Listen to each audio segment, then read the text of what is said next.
What is going on, everybody? Welcome back to Hot Take. Today we are in a 1991 E30 318 IS, but it's not just any ordinary E30 318 IS. We have Carson with us today from TC Euro. He's the mastermind behind this car. It has an engine from not this car. Carson, tell us a little bit about this car. Yeah, so we had a customer that we did an engine swap for previously, which was the 2.5 liter M50 engine, which is pretty gutless in my opinion, and the engine was pretty bad. But he decided he wanted us to do it anyway, so we did the swap for him. It consumed a lot of every fluid because it wasn't a great engine. We told him that up front, and he was like, just put it in, I'll make do until I want to do something else. And so when it came time to pull that engine out, he decided he wanted to do an S52 out of a late model E36 M3. So we're making, what, about 240 horsepower in this probably? Yeah, 240 horsepower, 240 pound-feet of torque, give or take. Yeah, so in this light shell, that is going to be very potent. I will link the TC Euro store down in the description. You guys are moving to Colorado? Yes, we're planning to move out to Denver here in a couple months. So if you need your BMW worked on, if you need your E30 swapped, which, let's face it, if it's not swapped, you need it swapped. Hit them up. Get your engine swapped. But with that, let's go ahead and take this E30 on the road and see how it rips. I love how it sounds identical to my E36 M3. Yeah, the startup is like exactly the same. Yeah, which is like, duh, but also like kind of strange. Yeah, it sounds weird because like I know how E30 sound when they start, so when I hear the S52, I'm like, whoa, that's different. So that's the really cheap Chinese muffler, is that like rattle sound. Yeah. You know, I actually find this easier to drive than my M3, which is funny. Oh yeah. This thing, because of how light how heavy the pedals are. Yeah, the heaviness of the pedals, and then the power steering pump, because it's the M3 power steering pump into an E30 rack, so the steering's super light. Steering is very light.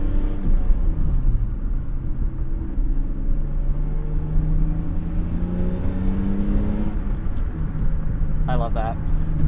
Very good induction noise. Yes. We have the S52, which already has a very good induction sound, but now we have it in a car that is a lot less insulated. Absolutely. So initial impressions, the pedals are extremely heavy, which is very standard for E30, although you were telling me earlier that's because of the M52 throttle paired with the E30 gas pedal geometry.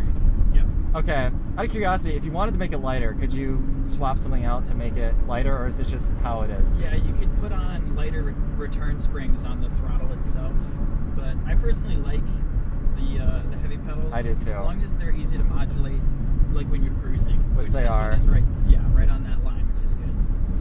It's funny, after driving this car, I bet as soon as I hop into my Camry, I'm gonna like mat it to the floor. Yeah, like, you're gonna floor it. Like I thought I had half throttle in this car, and then I was like, oh no, that was like 25%. Yeah. It's just so incredibly heavy. The shifter too, it's a nice notchy feel. What shifter's on here? I think that's Ireland Engineering short shifting kit. Their new design. Okay.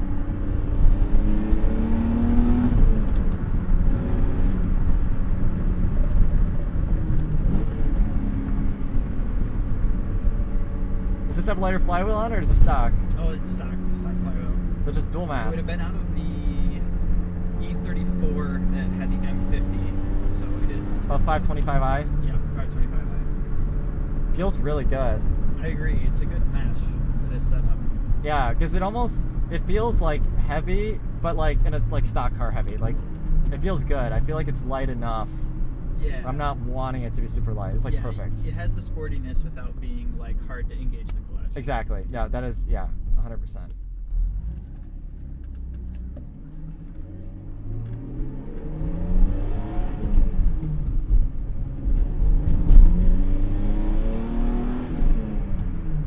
Surprised at how is that the exhaust leak? Like the raspiness, or is that just the cheap muffler? That's for the intake noise, because there's no sound deadening boot under the shifter. So what you're hearing is coming from the trans tunnel. Oh, the exhaust noise? No, I think it's the intake noise radiating back through here. Well, I hear the intake noise, but what is that like? Oh, the actual rattle? Is that? It's the muffler itself. It's Okay. something to do with the baffling and or packing in the muffler. Okay. Yeah. It's a weird tinny like. Yeah, it sounds like a stock car, but just louder. Yeah, exactly. It's weird. Because the stock mufflers have a very like tinny sound, but they're just so quiet you don't really like. Yeah, you don't hear notice it. Yeah. Yeah, exactly. Oh, I love that like whoosh when you downshift it. Oh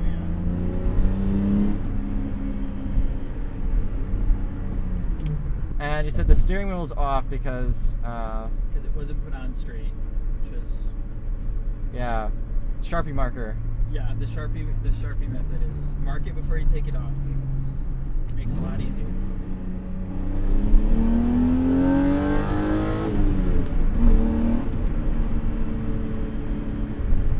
Wow, that's really loud up there. Yes. The second VANOS changeover is super. Yeah. I almost wish the exhaust was a little bit quieter so I can enjoy it.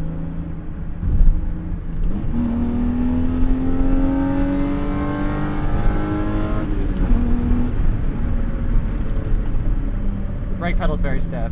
Yes, standard E30. We always try to get those stiff E30 brake pedals is always a goal. Yeah, it's really, I don't know, it almost feels too stiff, but I'm an old man when it comes to these things. Yeah. I drove an S2000 the other day and I thought that was perfect with some hog pads. I'm like, if you give me manual brakes, I'm okay. Yeah. Sorry, I'm a grumpy old man that wants my my brake boosted brakes. So there is no brake booster in this then, right? There is. It's a 944 brake booster, so it's smaller than what an E30 would have, so you get a little bit less vacuum assist. Okay. Gives you a little bit more of that raw. So that's why it's really stiff. Yeah, exactly. Yeah, because I mean, usually in cars that don't have ABS, like you don't want to get too far into it because you don't want it to lock up. Right. This we didn't connect the ABS because it is just a fun. Yeah. Why? No, I see that, but it's kind of weird with the really stiff pedal because you're like, all right, well, I don't know where that point of lock is. Yeah. The gas pedal is also very touchy. It is. Yep. And that is because of the cam on the throttle itself, which you could also change, but for what it is, it definitely does the job. Yeah, this car is so visceral. You're in it. Oh yeah.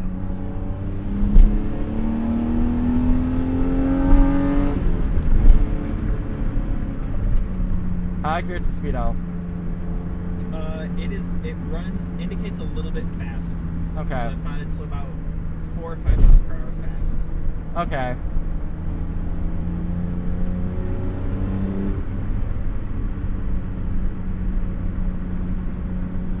Thing's fairly nimble. So suspension, everything's all stock. Brakes are stock. Yeah, all stock 318 IS. It's just the shitter with an engine. Yep.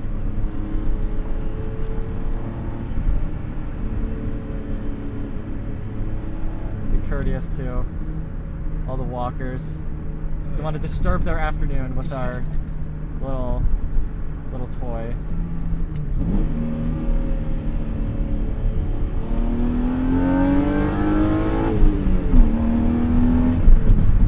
Ooh, I felt the rear end get a little squirrely there. I did too. That's the stock suspension right there. Yes. Okay, yeah, so pricing on a swap like this, right? Like, get like a range, okay? Like, what could you reasonably expect to probably pay given current engine prices and labor prices and everything like that? Yeah, so we've noticed that good engines are going up, so... They are. I've noticed too. So you used to be able to pick one up for maybe $2,000. Now if you're going to get a decent one, it's going to be $3,000 or $4,000. And then like a really nice low miles one is just, up beyond that. Like, good luck finding one. What is it? It's a good luck finding one. Yeah, absolutely. Yeah. But okay, so an S52, say like what, $3,000, give or take? Yeah, I'd say $3,000's on the low side. Yeah. Yeah. Yeah. Unfortunately. Okay, so then a ZF gearbox, like what, $1,000? ZF gearbox is $1,000. Yeah. All right, so you're in it. We'll say $4,000 or $5,000. Then what? You have all the wiring for the swap and everything. Yeah, the wiring. Hopefully, the ignition wiring comes with the engine, or the ignition transmission. The engine wiring comes with the engine itself. And hopefully it's not an auto wiring Hopefully harness. it's not an auto. As with anything, it's, you know, you can make most things work on these old cars. This specific car had an automatic transmission harness that we stripped out all the automatic transmission related wires. So it's technically a manual harness now. It's even a little less than what you get with a manual harness, because the secondary air pump, all that emission system stuff, post-cat O2s, all that you don't need in a car like this. Yeah, right. I mean, it's the emission stuff. You don't need emission stuff in a GoFund. Yeah, not Boy. in Michigan, thankfully.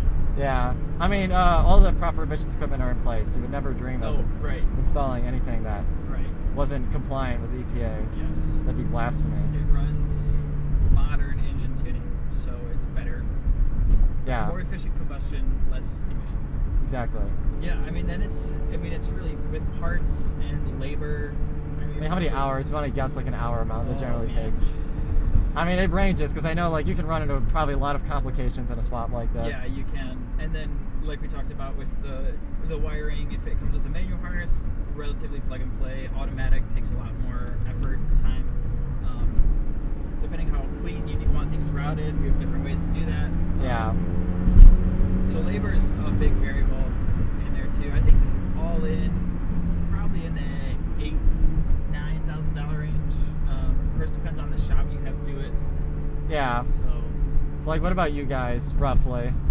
it's probably right in there. Yeah. Yeah, 9,000, 10,000. So you pay, like what, maybe you buy a decent E30 for $4,000. You Yeah. spend 10, you swap it. Okay, now you're in a 14. 14. Then you probably, what, you're going to do another 5 or 6 in suspension. But I mean, honestly, that's still not terrible. I mean, what, 20 grand, maybe 25 for a totally done E30? If you start with a good enough car, I feel like that's pretty good. Yeah, definitely. You could do a lot worse than that. And all those choices don't all have to be done at once. That's one thing. It's not like you're going out and you're just dropping 20K on like Yeah, like a the car. suspension, you can wait on that. Like, Yeah, the you suspension can- on this car hasn't been done. Exactly. You know, you can do it in installments as the paychecks roll in, and you can still have a car that you can enjoy and drive. Yeah. As you upgrade it, which is fun. Yeah.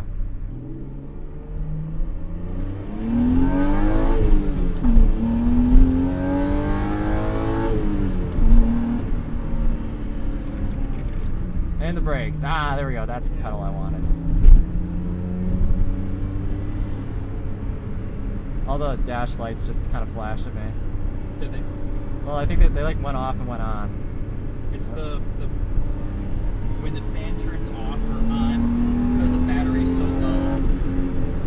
I see. The battery like dips below 12 and then it turns off everything. You just need a new battery. Goofy swap car things. Yeah. I mean, once you put a new battery in, it won't do that. Right. Oh, yeah, right. So that wouldn't be a... Yeah. Sorry, I don't mean to undermine you guys' Yeah, handiwork. no, it's the... Is it still technically under warranty, which is why we didn't buy him a new one. Hopefully he'll be able to go exchange it. Yeah. O'Reilly's has a really nice, like... Oh, here we go. Hold that thought.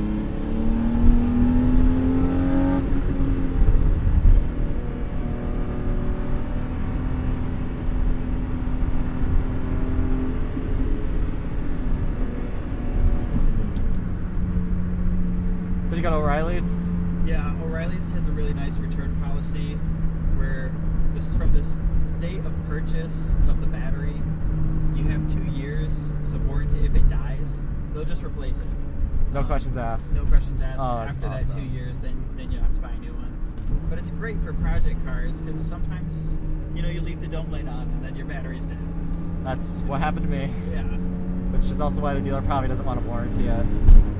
They're like, no, we know your car's old and bad. Right, We don't want to exactly. pay for your bad car. Buy a new one. Yeah.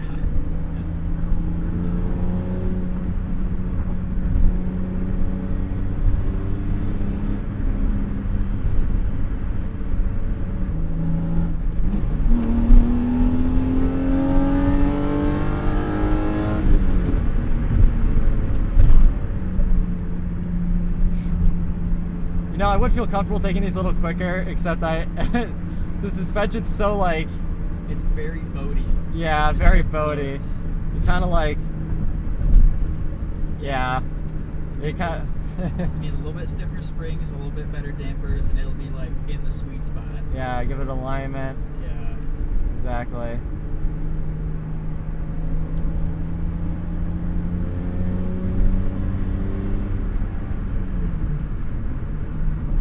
I really like this Ireland engineering shifter. What diff ratio's in here? It's at RPM at this speed. It's like a 323. Something like that. That's kind of what I like. 323, 338, yeah, or something like that. Somewhere in there. Yeah, because well, if the speedo's fast, I feel like that's kind of, the tach is accurate. I feel like that's kind of where it's at. Yeah, it's about where. Whatever the ratio is in here, it feels kind of close to the stock E36 M3 ratio, which I think is good for the way this car accelerates and everything. Yeah, I agree. It is, and that would be 323 would be the stock. Yeah. This thing is awesome. It's well, I won't say it's tight. The driver's controls are tight. Yes. The car is a little floaty, but the engine and like the driveline feels stout, well put together. And for the engine not coming in this car, honestly, based on like the way it drives, you could think that it was in here from the factory. Like it's pretty good pairing for this car. Yeah, I totally agree. And this is faster than any E30 M3 that is not extensively modified. Right.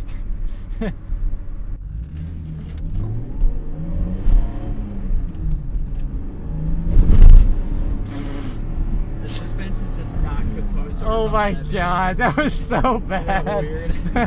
I knew something like that was gonna happen. Yeah.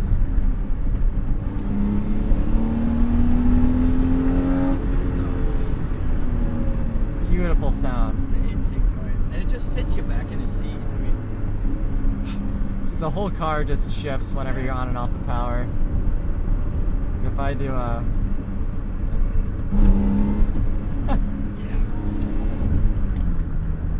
This car is not very easy to drive smoothly, but it adds to the fun, honestly. Yeah, it does.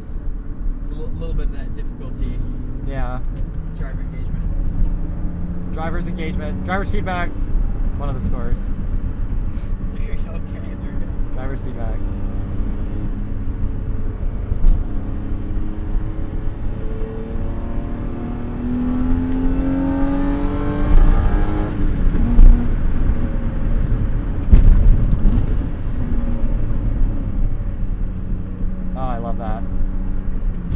The noise is just like intoxicating. It's such a great combination, especially for maintaining all of BMW, everything. Yeah. Like a lot of people will LS swap these, which I'm sure is just terrifying. Which is kind of fun, you know. Yeah, yeah. But this right here is like controllable. It's fun. Yeah. If you tighten up everything around the car, I think it would feel very confidence-inspiring, like a stock car. Yes. Which is awesome. Okay, everybody, we finished our test drive of the S52 swapped E30. It was a very raw and visceral experience. Very heavy driver's controls. Funny enough, I actually think the pedals and the way the shifter is, this Ireland engineering shifter, kind of felt similar to an AP1 S2000, which is a compliment to this car because that is an amazing shifter. And this feels really good. It is a little loosey-goosey. Oh, no steering wheel lock. Nope. No, the whole car itself felt a little loosey-goosey, but obviously that's very specific to this car, how in-depth you want to go with the swap. Overall, I think it was a fantastic experience. You guys are starting to get good at these. We're making progress, that's for sure. Yeah. Is there anything else you'd like to add about the swap, this car?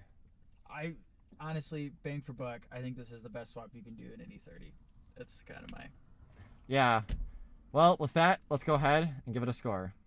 Utility. The E30 BMW 3 Series has an okay amount of front seat room. Back seat room is surprisingly good, and there's a good amount of trunk room. However, noise and ride quality is a low point. The ride is soft but pretty floaty, par for the course of worn out 80s shocks. But this car is pretty noisy too with this swap. The money could be spent to make it quieter, make it a little more refined, but on a budget build like this, comfort is not a concern. It gets 3 out of 10. Features. You get a clock, broken turn signals, and fortunately a working speedometer. You catch my drift. Materials are okay, I guess.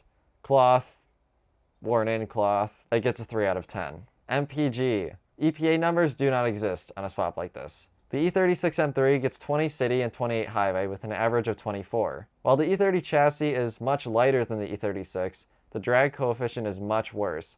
I'd suspect maybe a little better city and same or worse in the highway. We will give it a 6 out of 10. Cool factor. The E30 BMW is iconic with its classic 80s styling and retro feel. Added one of the most universally loved BMW engines and you have a recipe for a desirable car. It gets a 7 out of 10. Driver's feedback. The driver's controls, i.e. the parts that were touched and the swap, are tight and communicate beautifully with the driver. Heavy pedals, tight shifter, etc. Steering, while loose, had a good level of road feel. I'm sure you could tighten it up, but more so what needs to be tightened up is the suspension. This is easily the weak point of this build. It was laughably soft. This can be fixed easy enough with an open checkbook, but also something that wouldn't really be considered on a budget S52 E30 swap. That said, it still gets a 6.5 out of 10. Acceleration. The E36 M3 does 0 to 60 in the high 5-second range. My guess is this car is in the low 5-second range, but the real difference is in second and third gear. Once you get going, the difference in speed becomes very apparent. I'll give it a 6 out of 10. Should you buy it?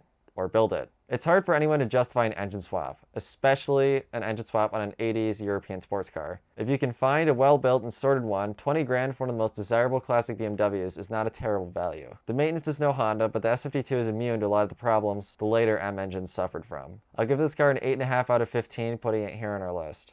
An S52 BMW E30 is solid. There's tons of resources available for the swap, but it is still a 40-year-old car with a 30-year-old engine, which can be prone to issues. And on a budget build like this, it is kind of a one-trick wonder since all it can do really well is be fun in a straight line. That said, if you so choose to build one, you can take comfort in knowing that you can beat most other old BMWs in a race and probably look cooler than them doing it.